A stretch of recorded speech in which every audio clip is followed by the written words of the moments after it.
Mwenyezi Mungu ama kuna jambo ambalo ametupa neema tena kubwa sana, na hasa katika nchi yetu hii ya Zanzibar, ni neema ya Uislamu. Neema ya Uislamu kwa sababu asilimia kubwa ni Waislamu na mila zetu zimeambatana na Uislamu.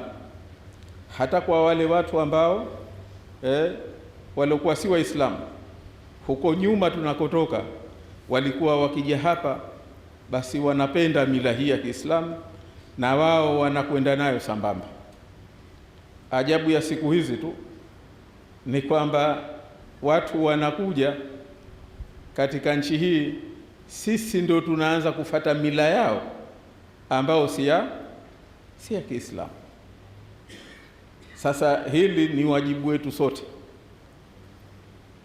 limetutoka hili kwa sababu ya sisi wenyewe kutokushikamana sana na dini yetu, mafundisho yake, mienendo yake, akhlaki tulizowekewa katika dini yetu.